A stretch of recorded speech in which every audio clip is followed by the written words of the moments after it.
क्या है ये वसंत, इस महीने भी 1,16,000 का ओवर टाइम दे दिया तुमने? सर ओवर टाइम बनता है तो देना पड़ता है।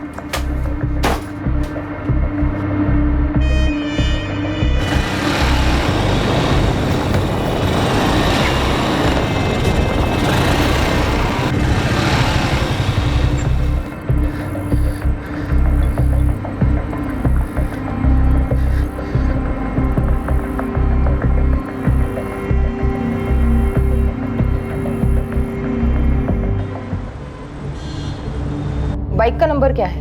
MH-XX-342A। वैशाली, तुम्हारे पति राकेश सिन्हा करते क्या है? इंजीनियरिंग वर्कशॉप है, उनकी अपनी फैक्ट्री यूनिट है। क्या बात कर रहे हैं आप? जितना पुराना रिश्ता है ना हमारा, उतना ही पुराना रेट है। हाँ केडिया साहब, आप चिंता मत कीजिए, आप चिंता मत कीजिए। आज शाम तक आपका ऑर्डर आपके गोडाउन में पहुंच जाएगा। Thank you. काला नंबर 12/330, चित्रे इंडस्ट्रियल एस्टेट, वसई। जी। बिजनेस में किसी के साथ कोई दुश्मनी या फिर कोई धमकी वगैरह? नहीं मैम, मुझे तो कभी कुछ बताया नहीं। कोई लोन या फिर कोई बड़ा घाटा? बिल्कुल नहीं मैम, उल्टा काफी अच्छा चल रहा है उनका। अभी हमारी 5वीं एनिवर्सरी के लिए आपने ज्वेलरी बनाई, साड़ियाँ भी खरीदी। ये बताओ, ये सोने का हार तुम्हें पसंद तो आया ना? क्या राकेश रोज इतने सुबह ही अपने वर्कशॉप चले जाते हैं? नहीं, ज्यादातर सुबह 9 बजे निकलते हैं और शाम को 5 बजे तक लौट आते हैं। लेकिन कल रात एक फोन आया था। नहीं, तुम कल सुबह 7 बजे ऑफिस में मिला मुझे। कोई अगर मगर नहीं सुनूंगा। आ जाना चुपचाप। किससे बात हो रही थी? ये मुझे नहीं पता, लेकिन राकेश बहुत टेंशन में लग रहे थे। क्या हुआ, सब ठीक तो है ना? सुबह 7 बजे ऑफिस के लिए निकलूंगा मैं, नाश्ता करके जाऊंगा। क्या हुआ राकेश? राकेश!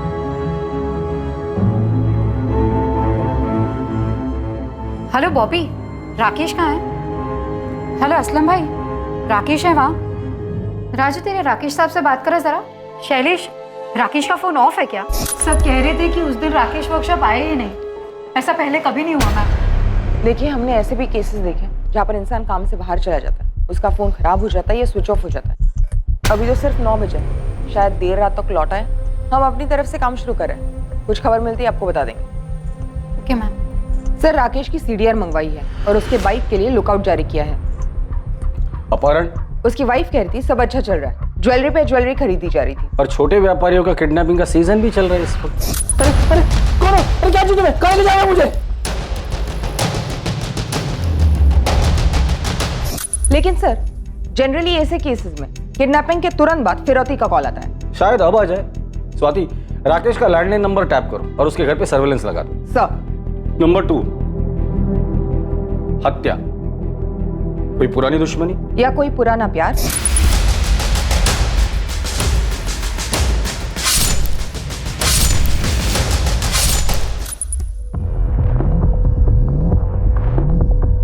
फरार? जर जोरू जमीन का कोई मसला होगा, शायद ये किसी से भाग रहा हो या इसी ने किसी को मार डाला हो और फिर फरार हो गया हो। देखो, किसी भी सूरत में मुझे कॉल मत करना। हाँ हाँ, अब तुम निकलो वरना गाड़ी छूट जाएगी। हो सकता है वाइफ भी राकेश के भागने में शामिल हो और हमारे सामने एक्टिंग कर रही हो। इस वैशाली की भी हिस्ट्री निकालो। आत्महत्या? लेकिन सर, कोई हिंट नहीं छोड़ा है, ना कोई मैसेज और ना ही कोई लेटर। शायद जोश में आकर एकदम से कर बैठा हो।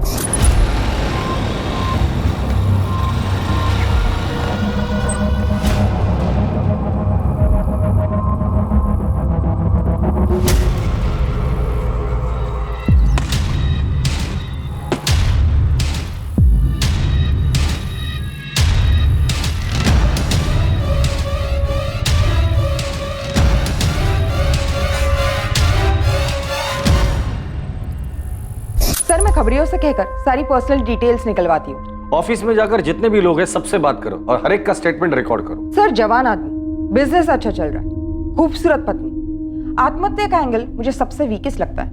स्वाति, कुछ पिंजरे ऐसे होते हैं जो दिखाई नहीं देते, सिर्फ उस पंछी को पता होता है कि उस पर क्या बीत रही है। क्या राकेश सिन्हा किसी ऐसे पिंजरे में कैद था जिससे निकलने का रास्ता सिर्फ आत्महत्या थी?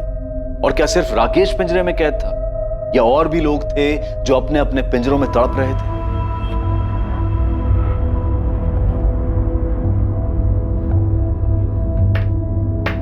दादू EMI मैं भर दूंगा जॉब करके, आप सिर्फ डाउन पेमेंट कर दीजिए। अरे मेरी स्कूटर फ्री में दे रहा हूँ ना, लेके जा जा।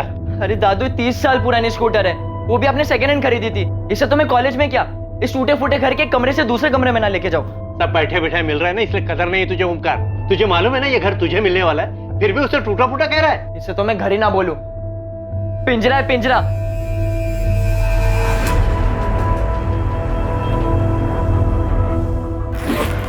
लेकिन सुमित, बिना नौकरी में मुंबई में क्या करोगे?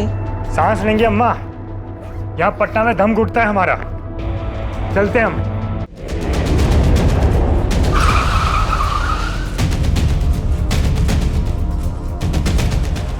मैडम मैं राकेश सिन्हा का मैनेजर हूँ। मैम मेरा नाम बॉबी पिंटो है।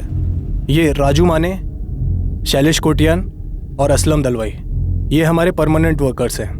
बाकी कुछ कारीगर हैं जो डेली वेजेस पे काम करते हैं और ड्राइवर वगैरह तो कॉन्ट्रैक्ट पे हैं। आपका परमानेंट स्टाफ इतना ही है? नहीं मैम, हमारे अकाउंटेंट है वसंत प्रधान जी जो आज आए नहीं है।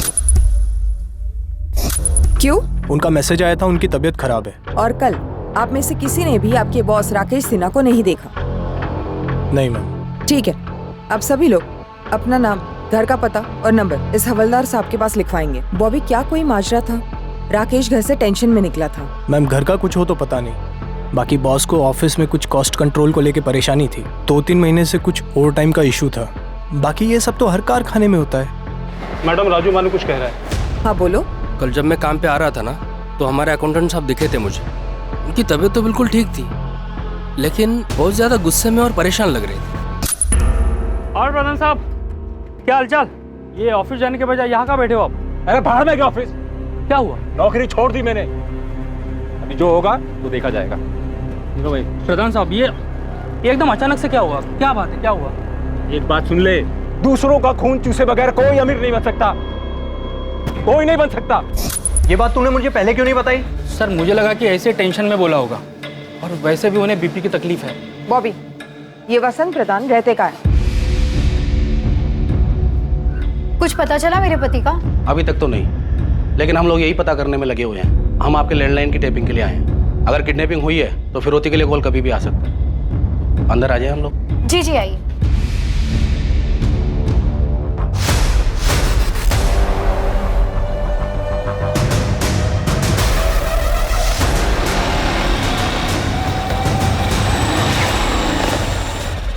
वसंत प्रधान, तुमने राजू से राकेश सिन्हा के यहाँ की नौकरी छोड़ने की बात की थी? हाँ बोला था, राजू से बोला था, और ये सच भी है। मैंने नौकरी छोड़ भी दी। कब और क्यों?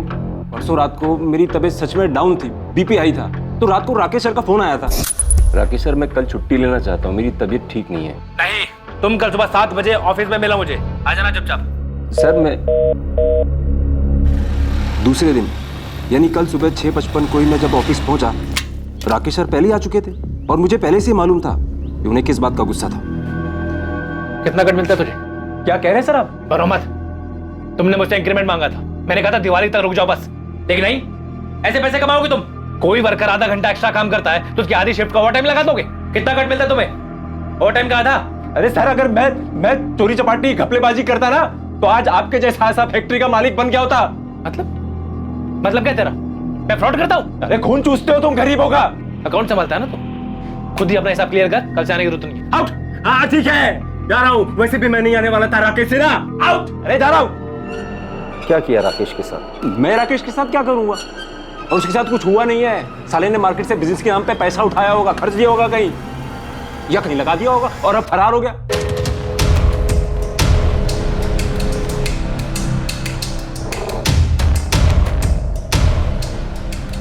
Madam phone tapping team Vaishali Sinha के साथ है। अभी तक फिरौती के लिए कोई कॉल नहीं आया। फोन पे नहीं, कोई खुद मांग लेकर जा सकता है। घर पे नजर रखो सर। राकेश सिन्हा के फोन रिकॉर्ड्स, उसका फोन स्विच ऑफ हुआ था 7:30 बजे। लोकेशन? उसका ऑफिस। वो ऑफिस में था।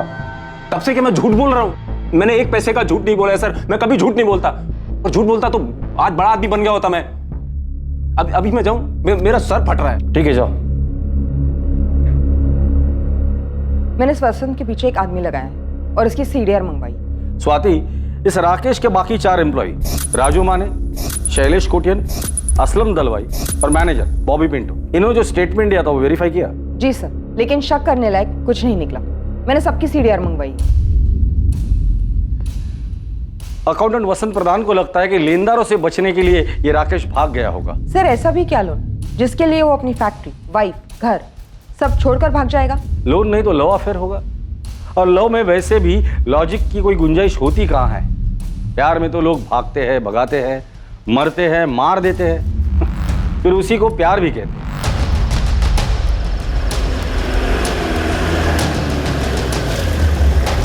सर वो अपना रूम।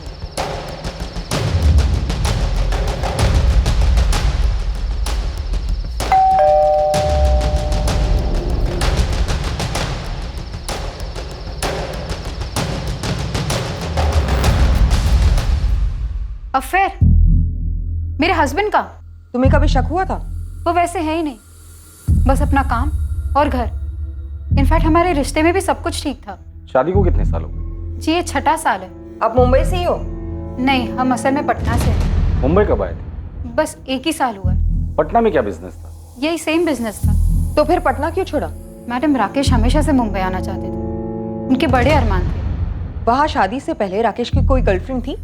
मैंने कभी पूछा नहीं, उन्होंने कभी बताया नहीं, पर मैं ये दावे के साथ कह सकती हूँ कि ना उनका कोई अफेयर था और ना है। हो सकता है राकेश ने किसी को छोड़ा हो और उसने ये बदला लिया हो।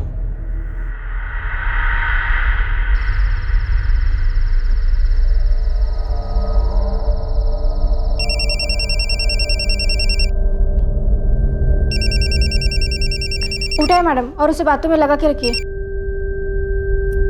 हेलो, सुमित बोल रहा हूँ। कौन सुमित? कौन हो आप और मेरे पति कहाँ हैं? हेलो हेलो,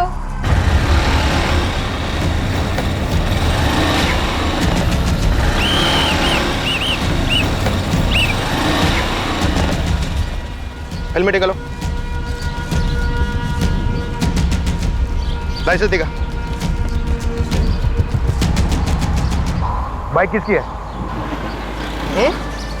मेरे दादू की। अच्छा, दादा के नाम पे मुझे मामा बना रहा है। चल नीचे उतर, चल चाबी निकाल।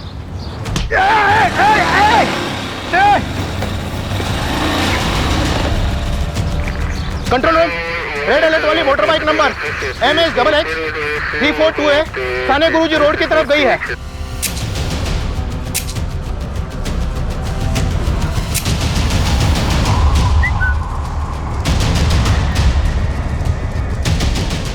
साहब, हमारा ओमकार चोर नहीं है, वो सब कुछ सच सच बता देगा।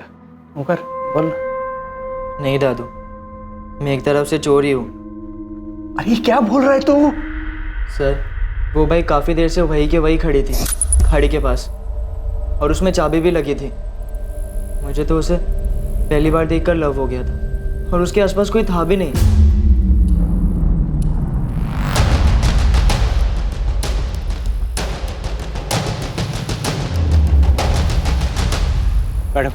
मैडम मेरे पोते को माफ कर दीजिए, मेरा और कोई सहारा नहीं है। एक्चुअली मैम, मैं 2-3 दिन चलाकर यही छोड़ने वाला था, वापस रख तो नहीं सकता था मैम। Ma'am please, sorry. तो फिर ली क्यों तूने? तू आगे जाके जॉब करके लोन पे बाइक ले सकता था। उसमें टाइम लगता है ना मैम, और मुझे खाई थी। सर को बोल के छोड़ दो ना ma'am, please. Sir Swati, accountant Vasant का कहना है कि उसके सेठ राकेश ने मार्केट से पैसे उठाए होंगे। मुझे लगता है टेंशन में आके बाइक वहां खड़ी कर यहाँ से कूद गया हो। सर ड्राइवर्स को काम पे लगा देते हैं। और पटना पुलिस फोन करके पता करो कि इस आदमी की माली हालत क्या थी। हो सकता है 1 साल पहले कर्जदारों से बचने के लिए वो मुंबई शिफ्ट हुआ हो। जी सर, मैं आज ही बात करती हूँ पटना पुलिस से। सर इस लड़के का क्या करें? माइनर है, सॉरी बोल रहे हैं। दादाजी का इसके अलावा और कोई नहीं है। 17 वर्षीय ओमकार कदम को पुलिस ने वार्निंग देकर और अंडरटेकिंग लेकर जाने दिया, लेकिन केस खत्म होने तक उस पर नजर रखने के ऑर्डर्स भी दिए गए।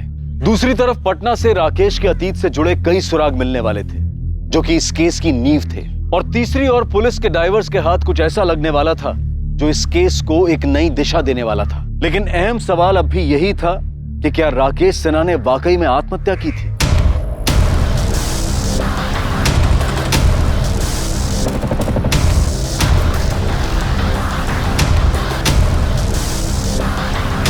सर हेलमेट मिला है और बैग, उस बैग के अंदर मोबाइल। सर लास्ट बैग ही होगी, हो सकता है किसी किनारे पर मिल जाए। मुंबई, पालघर और कोकण कोस्टल पुलिस को इन्फॉर्म करो और वैशाली सिन्हा को बुलाकर इन चीजों की शिनाख्त करवा लो।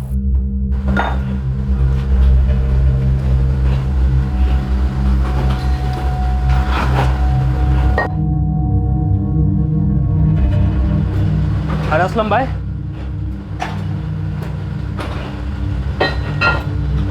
क्या हुआ असलम भाई? आग हो गए?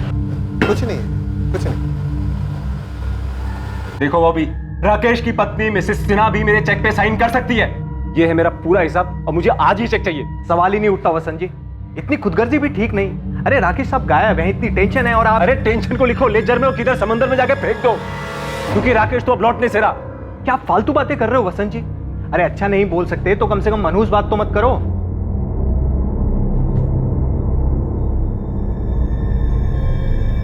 क्या हुआ, कुछ कहना चाहता है? ओमकार, मैं तेरे बाप का भी बाप हूं, मुझे मालूम है तू कुछ कहना चाहता है, कुछ छुपा रहा है मुझसे। पुलिस ने बड़ी मुश्किल से माफी दी, बोल क्या बात है? मैं जरा बाहर घूमने जा रहा हूँ, स्कूटर ले जाऊं? हाँ ले जा।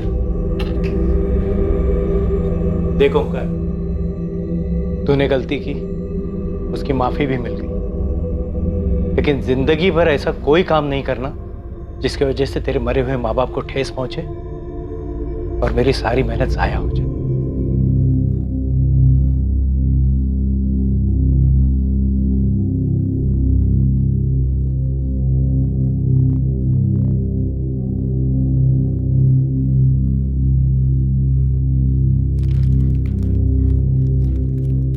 राकेश ने सुसाइड किया?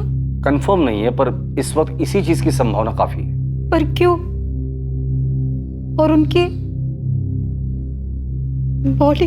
देखिए, बॉडी आज कल परसों शायद हफ्ते भर में मिल भी जाएगी, लेकिन हमारे लिए ये जानना जरूरी है कि राकेश ने आत्महत्या क्यों की, ऐसी कौन सी मजबूरी थी, और आपको उसके लिए हमें कोऑपरेट करना पड़ेगा। क्या उन्होंने मार्केट से बहुत बड़ी रकम उठाई थी?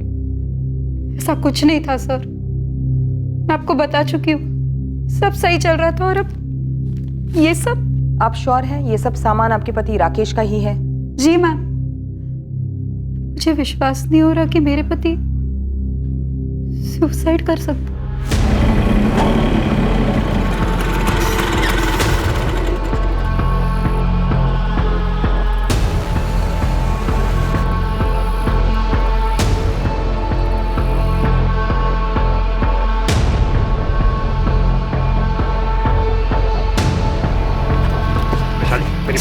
मेरी बात सुनो, छोड़ो! मेरी बात सुनो वैशाली। छोड़ मुझे! तुम मेरी बात सुनो पहले, मेरी बात सुनो वैशाली। वैशाली,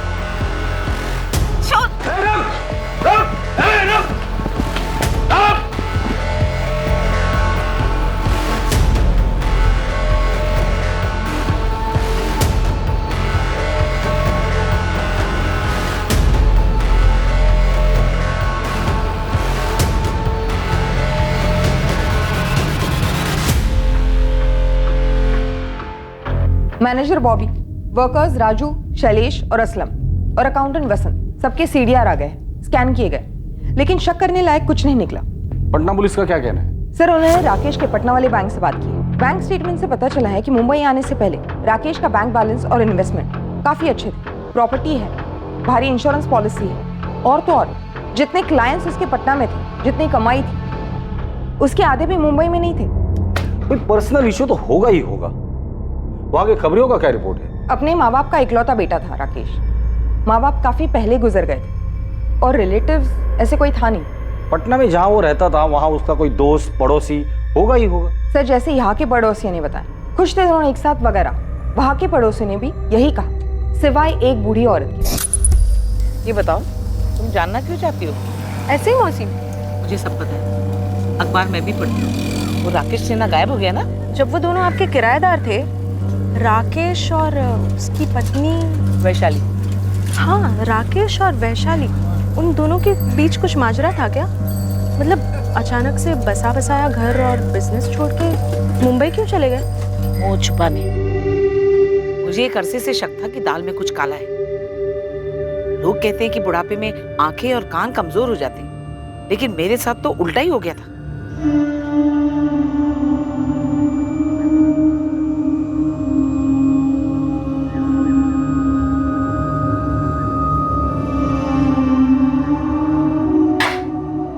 नमस्ते काकी। जीते रहो बेटा। किराया देने आया था। आओ अंदर आओ। लीजिए काकी, गिन लीजिए। काकी, आपसे एक बात करनी थी मुझे। हमें भी तुमसे एक बात करनी है, लेकिन पहले तुम बोलो। खुद का मकान बनाना चाहता हूँ। सोचा एक बार आपसे पूछ लेता हूँ, क्या आप अपना मकान हमें बेचेंगी? बेटा तुम मेरा मकान खरीदना चाहते हो, लेकिन तुम्हारा घर बिक चुका है। क्या? तुम्हारे घर में आग लगी हुई है, पहले जाके उसे बुझाओ। मैं जानती हूँ कि तुम्हें सब कुछ पता है, लेकिन तुम चुप हो। मैं भी सब कुछ जानती हूँ, लेकिन तुम्हारी भलाई के लिए मैं भी चुप हूँ। लेकिन जानते हो, जब ये सारी बात मोहल्ले में लोगों को पता चलेगी तो क्या होगा? उस लड़के का तो कुछ नहीं जाएगा, वो तो भाग जाएगा, लेकिन मुंह तुम्हारा काला होगा।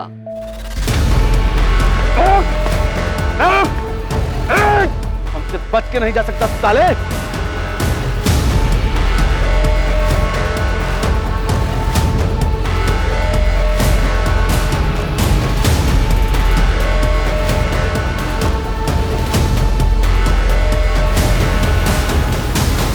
सर मैंने नहीं मारा राकेश भाई को। कैसे मारा और लाश कहाँ ठिकाने लगा दी? अरे सर मैं कह रहा हूँ मैंने नहीं मारा राकेश भाई को। ये तुम्हारे अकेले का काम तो हो नहीं सकता सुमित। किसने साथ दिया था तुम्हारा? फैक्ट्री से कोई था या पेशेवर हत्यारा था? सर मेरा यकीन कीजिए, मैं आपको कह रहा हूँ मैंने नहीं मारा राकेश भाई। कैसे मारा और क्यों मारा वो बताओ। हाँ अफेयर हुआ था सुमित के साथ। हुआ था या अभी भी चल रहा है? तुमने और सुमित ने मिलकर राकेश को ठिकाने लगा दिया? नहीं मैम, मैं तो सुमित को पूरी तरह से भुला चुकी थी। पटना में बैठे मैं विशाली को बुला नहीं पा रहा था, दम घुट रहा था मेरा। ऐसा लग रहा था जैसे जैसे किसी ने मुझे पिंजरे में बंद कर दिया। मिले कैसे थे उससे और राकेश को कैसे जाना? मैं वो पटना वाली फैक्ट्री में उनका असिस्टेंट था। प्रणाम भाभी। तो भैया ने फाइल मंगाई है इनकम टैक्स पर। अंदर आओ। कोई मेहमान आ रहे हैं? सिर्फ तुम्हारे लिए बनाए हैं।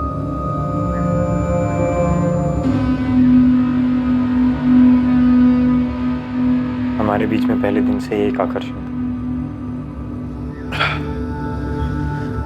मेरे साथ भाग चलोगे? कहाँ? जॉगिंग?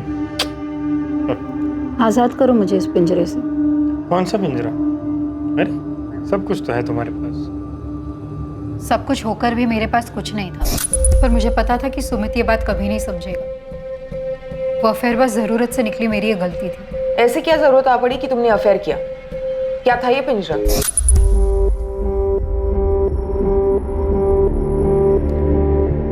कम से कम मेरी तरफ देखो तो सही राकेश। ऐसे पीठ दिखाने से तो प्रॉब्लम हल नहीं होगी ना। कौन सी प्रॉब्लम है शाली? कौन सी प्रॉब्लम? यही कि मैं तुमसे दिल से प्यार करता हूँ, दिन रात हमारे भविष्य के लिए मेहनत करता रहता हूँ। विशाली ठीक है ना, बच्चा नहीं हो रहा है तो 1-2 साल में हो जाएगा। बात सिर्फ बच्चा होने ना होने की नहीं है, वो अलग मसला है। मसला है इस बेडरूम का, जो तुम्हारी और मेरी दोनों की खुशी के लिए बना है। 4 साल से कह रही हो राकेश, डॉक्टर के पास चलते बात करते हैं किसी से। विशाली तुम्हें क्या बात करनी है किसी डॉक्टर से? क्या कहना है किसी को? यही कि हम दोनों के बीच में संबंध बेहतर कैसे कर सकते हैं, कैसे खुश रह सकते हैं, एक दूसरे को सेटिस्फाई कैसे कर सकते हैं। विशाली मैं सेटिस्फाई हूँ, तुम्हें क्या चाहिए मुझे समझ में नहीं आ रहा है। तुम हमारी प्राइवेट जिंदगी की दुनिया में नुमाइश क्यों करना चाहती हो? कौन सी प्राइवेट जिंदगी? हाँ कौन सी प्राइवेट जिंदगी? एक झूठ ही जी रहे थे हम, एक झूठ जो राकेश ने खुद को बोल रखा था कि सब कुछ सही है, कोई प्रॉब्लम नहीं है। देखो जो हुआ सो हुआ, मैं इसे तुम्हारी गलती समझकर माफ करने के लिए तैयार हूँ। मुझे माफी नहीं राकेश, डिवोर्स चाहिए। मैंने मुंबई में सारी सेटिंग कर ली है, अगले हफ्ते मुंबई निकल रहे हैं हम। मुझे मुंबई नहीं जाना, वहाँ कौन है हमारा? तभी तो मुंबई जा रहे हैं, क्योंकि वहाँ हमारा कोई नहीं है। वहाँ हमारे बारे में किसी को कुछ पता नहीं होगा। लेकिन हमें तो पता होगा हमारे बारे में। उसे खुद से कब तक छुपाते रहेंगे राकेश? क्रेडिट कार्ड है तुम्हारे पास, जितनी भी शॉपिंग करनी है दिल खोल के कर लो। जिससे भी मिलना है एक आखिरी बार मिलो। और मैं वो आखिरी बार भी सुमित से नहीं मिली। और अब राकेश गायब क्या हो गई, ये सुमित अचानक से पूरे 1 साल बाद यहाँ धमक गया है। वैशाली ने बोला था मुझसे कि राकेश भाई हमारे बारे में सब कुछ जानते हैं, लेकिन उन्होंने कभी सामने से मुझे कुछ नहीं पूछा और ना ही नौकरी से निकाला। मुझे थोड़ा बुरा भी लगता था, लेकिन अफेयर जारी रखा। मेरी तरफ से तो कभी खत्म ही नहीं हुआ था सर, लेकिन वैशाली ने उसके बाद मुझे कभी कांटेक्ट नहीं किया। उसके बावजूद तुम यहाँ मुंबई में आ गए और फिर दोनों ने मिलकर राकेश को मार डाला। नहीं सर, बिल्कुल नहीं। जब मैंने अखबार में पढ़ा कि राकेश भाई गायब हो गए हैं, शायद सुसाइड हुआ हो, मर्डर हुआ, मुझे लगा मुझे विशाली के साथ होना चाहिए, शायद फिर से हमारा रिश्ता जुड़ जाए। मैम ऐसा कुछ था ही नहीं हमारे बीच, बस 4-6 दफा फिजिकल संबंध हुए थे। मेरी गलती थी, मैंने डिवोर्स मांगा, राकेश ने दिया नहीं। मैंने समझौता कर लिया था अपने तकदीर के साथ, कबूल कर लिया था कि मुझे शायद इस जिंदगी में वो शारीरिक सुख नसीब नहीं होगा, वैशाली, क्या तुम्हें ऐसे लगता है कि तुम्हारे सुमित वाले अफेयर की वजह से राकेश को अपनी कमियों का ज्यादा एहसास हुआ हो और उसने आत्महत्या कर ली हो?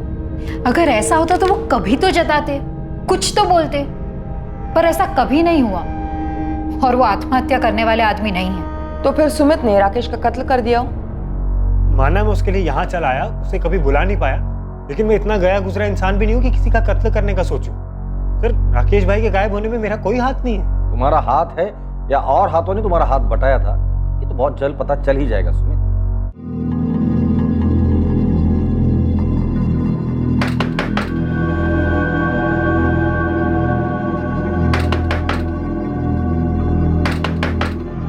ए ओमकार, ओमकार, क्या हुआ? इतना वक्त क्यों लगा दरवाजा खोलने में? अरे पसीना क्यों आया? वो एक्सरसाइज कर रहा था ना, मैंने खाना गर्म करके खा लिया है। दोस्तों से मिल के आता हूँ जरा। इस वक्त? हाँ, वो कल टेस्ट है ना, तो तैयारी करनी है।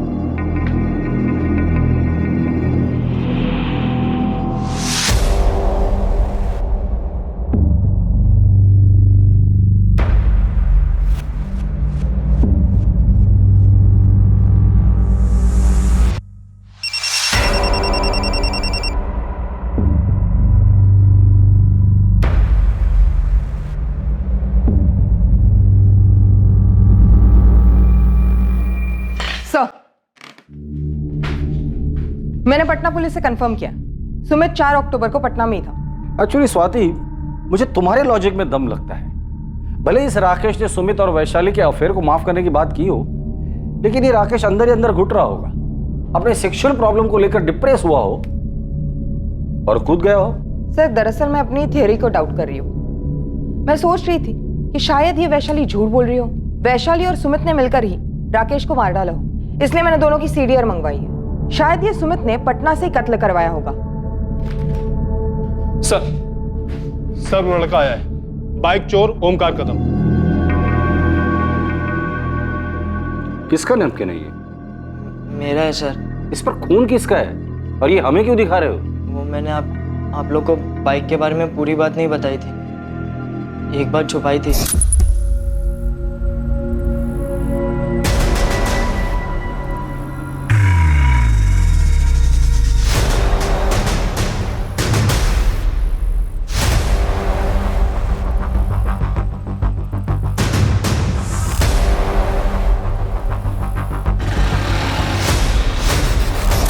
इतनी इंपॉर्टेंट बात तुमने हमसे छुपाई क्यों?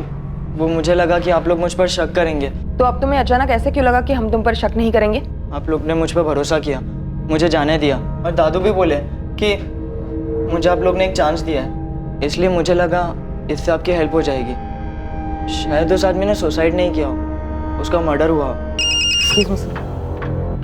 हेलो, हाँ कामड़ी, तुरंत सर्च पार्टी भेजो।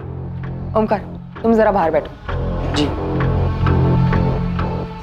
सर, राकेश का लोडर असलम दलवाई आज दिन भर से घर से नहीं निकला, और जब नजर रखने वाले बंदे दरवाजा तोड़कर अंदर गए तो घर पे कोई नहीं था और पीछे की खिड़की खुली थी।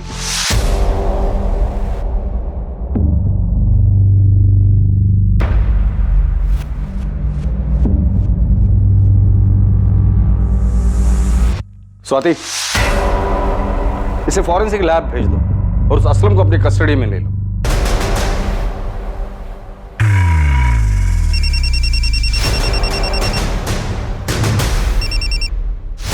क्या है वसंत जी? अरे मुझे मेरे पैसे कब मिल रहे हैं? ये लगभग साबित हो चुका था कि राकेश सिन्हा का कत्ल किया गया था, लेकिन यह कत्ल किया क्यों गया, इसके पीछे का मकसद क्या था, इसके पीछे आखिर था कौन? इन सवालों के जवाब मिलने अभी बाकी थे। इस कत्ल की हकीकत सामने आने के लिए असलम दलवाई का हाथ लगना जरूरी था। असलम भाई?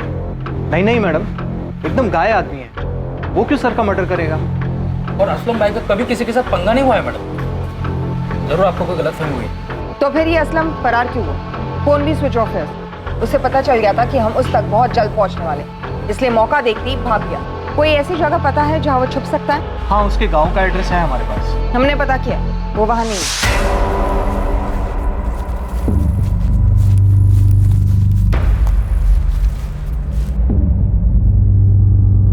सर, सुमित और वैशाली के बीच पूरे 1 साल कोई कांटेक्ट नहीं रहा, सिवाय 3 दिन पहले जब सुमित ने वैशाली को कॉल करना शुरू किया, जो कि उसने कबूल किया। दोनों की कॉल लिस्ट में ऐसा कोई नंबर भी नहीं जिससे उन पर शक जाए। लेकिन एक गौर करने वाली बात है, हाल ही में अकाउंटेंट वसंत प्रधान की तरफ से वैशाली को कई कॉल्स किए गए। मेरी मेहनत की कमाई है सर, और मुझे इस वक्त उसकी सख्त जरूरत है। मैंने बॉबी को बोला था कि वैशाली ऑथराइज है मेरे चेक को साइन करने के लिए, लेकिन बॉबी ने बोला पहले राकेश को मिल जाने दो। अरे मेरे को मेरे पैसे की अभी जरूरत है, इसलिए मैं लगातार वैशाली को फोन कर रहा था। बोलिए क्या गुनाह किया मैंने? अकाउंटेंट वसंत प्रधान के खिलाफ कोई ठोस सबूत नहीं था, लेकिन यह भी सच था कि 4 अक्टूबर की सुबह सिर्फ एक वही था जिसने राकेश को ऑफिस में देखा था, जिसके बाद राकेश गायब हुआ। पर क्या सच में वसंत ही था जिसने आखिर में राकेश को फैक्ट्री में देखा था? आखिरकार पुलिस को एक ब्रेक थ्रू मिला। अब असलम भी पकड़ा गया था। उससे पुलिस को आगे की एक स्ट्रॉन्ग लीड मिली। केस क्लोज होने वाला था। मुजरिम तक पहुंच पक्की होती गई। इस जुर्म का अतीत से रिश्ता जरूर था, एक आदत से, एक फितरत से, जो बदलने का नाम नहीं ले रही थी। असलम, अब तू खुद बोलेगा या खातिरदारी करी थी? मैंने कुछ नहीं किया। मैंने तो छुप क्यों रहा था तू? मैं डर गया था। मुझे सच में नहीं पता कि उस सुबह कुछ ऐसा होने वाला था। अभी हमारी 5वीं एनिवर्सरी के लिए आपने ज्वेलरी बनाई थी, साड़ियाँ भी खरीदी।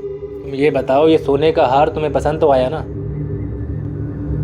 सच कहूँ तो नहीं राकेश, मुझे ये सोने का हार नहीं पहनना। मुझे बस इस सोने के पिंजरे से आज़ाद होना है। फिर से बोल रही हूँ राकेश, मुझे डिवोर्स चाहिए। पिछले साल जब तुमने सुमित के साथ अफेयर किया था तब भी तुमने डाइवोर्स की रट लगा रखी थी। इस बार फिर से अफेयर शुरू किया? नहीं राकेश, मैं तो उसके कांटेक्ट में भी नहीं हूँ। मैं सुमित की बात नहीं कर रहा हूँ वैशाली। इस बार मैंने खुद अपनी आंखों से देखा।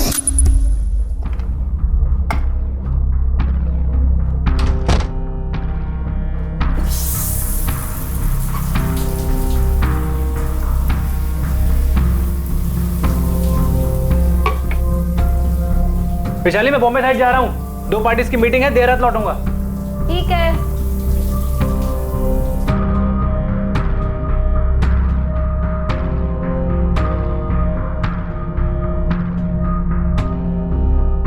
बुरी आदत जाती नहीं है ना तुम्हारी? जिसे तुम बुरी आदत कह रहे हो ना राकेश, वो हर इंसान की जरूरत है, पर तुम्हारी समझ के परे। सब समझते, पर तुम ये नहीं समझते हो कि आदमी बस एक खुशी नहीं दे पा रहा तुम्हें, बदले में हर तरह की खुशियां देता है तुम्हें।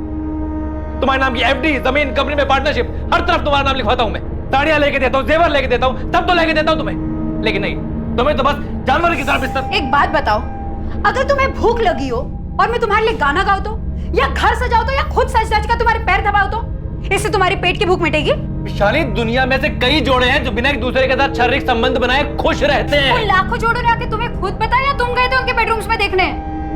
विशाली, मैं दूसरी बार भी तुम्हें माफ करने की। प्लीज प्लीज, माफी शब्द का इस्तेमाल भी मत करना तुम। और एक बात और सुन लो, ये जो बार बार तुम जेवर साड़ी की बातें करते हो ना, इससे मुझे घिन आती है। इसलिए नहीं कि तुम इन सबसे मेरी बेडरूम की नाखुशी को खरीदना चाहते हो, बल्कि इसलिए क्योंकि ये अपने आप में भद्दे है, मेरी पसंद के नहीं है, जरा भी नहीं। तुम सब कुछ सिर्फ और सिर्फ अपनी पसंद से लाते हो। कभी मेरी पसंद नापसंद जाने की कोशिश की तुमने? बस अपने लोगों में अपना नाम रोशन करवाना चाहते हो। समाज में भले ही लोग तुम्हें किसी हीरो का खिताब देते होंगे, लेकिन मेरे लिए तुम सिर्फ एक जीरो हो। मैं तुम्हारे नाम के आगे से सारे जीरो काट देता हूं। एक तमड़ी भी नहीं दूंगा तुम्हें। इंश्योरेंस से लेकर प्रॉपर्टी से लेकर हर जगह से तुम्हारा नाम मिटा देता हूं। फिर तलाक दूंगा तुम्हें, उसके बाद ये वीडियो ऑनलाइन डाल दूंगा ताकि हर कोई इसका मजा ले पाए। तुम्हारे माँ बाबा, भाई बहन सब, और तुम्हारे प्रेमी की पत्नी और सबकी फैमिली, सबके सब। कुछ दिनों तक राकेश और वैशाली के बीच भारी तनाव रहा। नहीं, तुम कल सुबह 7 बजे ऑफिस में मिला मुझे। कोई अगर वगैरह नहीं सुनूंगा। क्या हुआ? सब ठीक तो है ना? सुबह 7 बजे ऑफिस के लिए निकलूंगा मैं। और आखिरकार वो दिन आ ही गया जब इस साजिश को अंजाम दिया जाने वाला।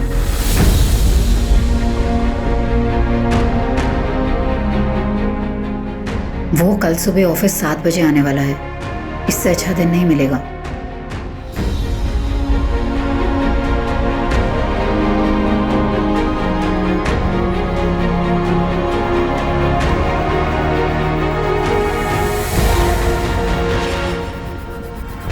निकल गया।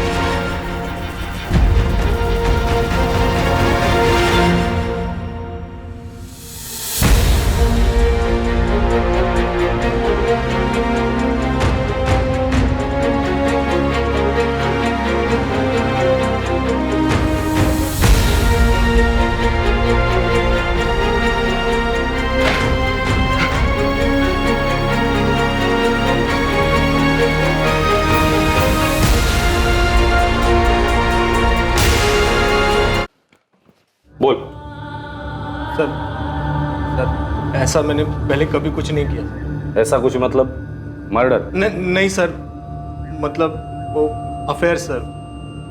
सर मेरा फर्स्ट टाइम था सर। राकेश उस दिन एक नई डील के लिए शहर के बाहर गए थे, तो मुझे उन्होंने घर से एक फाइल मंगवाने के लिए कहा था। क्लाइंट का डील क्लोजर था, अर्जेंट था।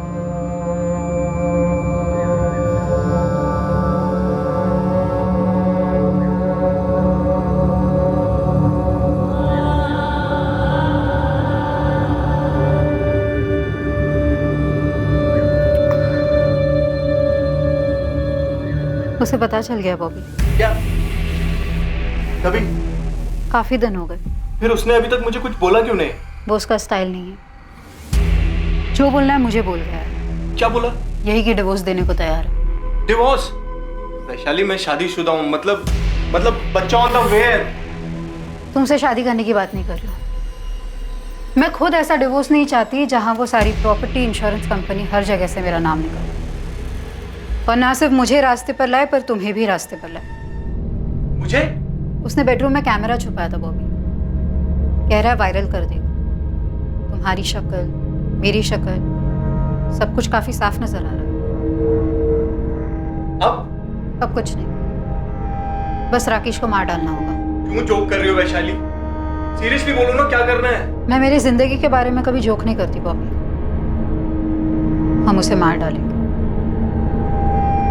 कंपनी की 50% पार्टनरशिप तुम्हें दूंगी, और हमारी बेडरूम की पार्टनरशिप जारी रहेगी जब तक दोनों में से कोई बोर ना हो जाए। ये घर, पटना वाला घर, इंश्योरेंस का पैसा और बैंक में जो कुछ भी है सब कुछ तुम्हें मिलेगा ना? अब आए ना लाइन पर। सारे पैसों का 20% तुम्हें दूंगी। अब बोलो कब और कैसे करना है? आज दुनिया से भी जाएगा, सब कुछ तैयार है। हम लोग फ़ोन या एसएमएस पर कभी बात नहीं करते थे, सिर्फ सोशल नेटवर्क पर या मैसेंजर पर, इसलिए आप लोगों की नज़र में कभी नहीं आए।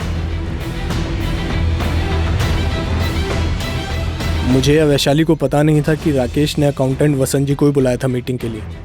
मेरा प्लान यही था कि उस मीटिंग से पहले ही राकेश को ख़त्म कर दूं, लेकिन वसंत जी जल्दी ही पहुंच गए।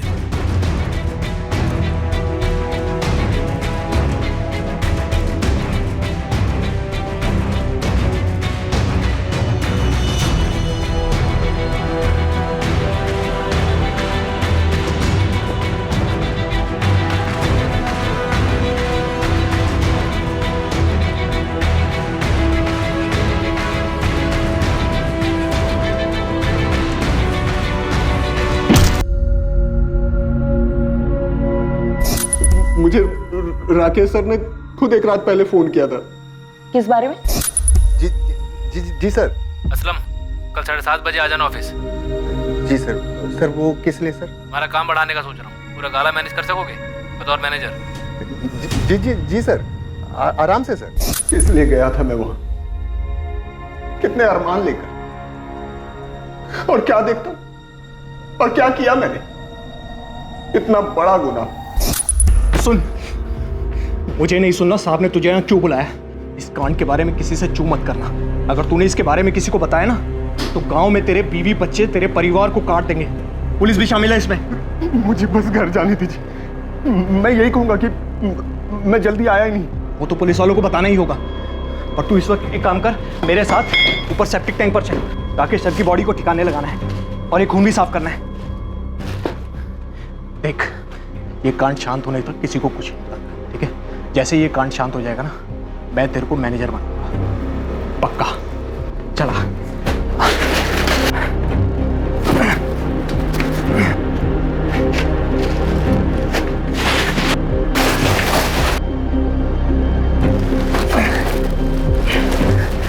मैंने डर के मारे आप लोगों को भी झूठ बोला कि राकेश सर आए ही नहीं, जबकि आए थे। तो बॉबी ने उन्हें मार भी दिया। बॉबी, लाश अब भी वही है सेप्टिक टैंक में?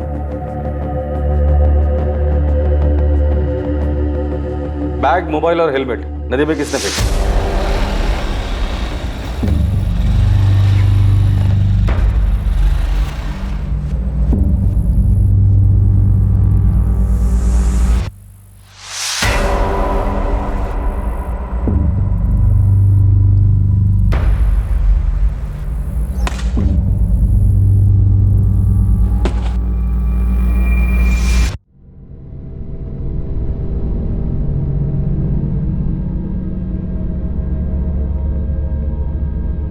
बॉबी पिंटो और वैशाली सिन्हा पर हत्या करने और असलम दलवाई पर हत्या में षड्यंत्र करने के आरोप लगे। उनके खिलाफ चार्जशीट फाइल हो चुकी है। एक बंधन से मुक्त होने के लिए हत्या का सहारा लेने वाली वैशाली सिन्हा अब अपने जुर्म के पिंजरे में हमेशा के लिए कैद होकर रह गई। फोरेंसिक रिपोर्ट से प्रूव हो गया ओमकार के नैपकिन पर मिले खून के ट्रेसेस वाकई में राकेश के ही थे। फोरेंसिक ये भी साबित कर पाई कि बाइक पर भी वही ट्रेसेस हैं और साथ ही बॉबी की उंगलियों के निशान भी मैच कर लिए गए। इस केस में सभी शामिल लोग, पीड़ित, आरोपी, संदिग्धों ने अपने आप को एक पिंजरे में जकड़ा हुआ पाया, पर यह पिंजरा हकीकत नहीं थी। सच तो यह था कि यह पिंजरा दरअसल इन्हीं सब का एक मानसिक दृष्टिकोण था, एक सोच थी जिसे वो बदल नहीं पाए, उसके शिकंजे से निकल नहीं पाए। आरोपी वैशाली की शारीरिक संतुष्टि की याचना बिल्कुल जायज शिकायत थी। हर इंसान को अपने तरीके से जीने का पूरा हक है, पर उसने अफेयर से राहत पाने की कोशिश की और फिर अपने पति की हत्या को अपने पिंजरे की चाबी बनाया। और वजह सिर्फ यही नहीं थी, वैशाली रिहाई के साथ सोने का पिंजरा भी चाहती थी और वो पिंजरा था राकेश की संपत्ति। और इसी के कारण वैशाली के साथ किसी भी किस्म की नैतिक सहानुभूति रखने की कोई गुंजाइश नहीं बनती।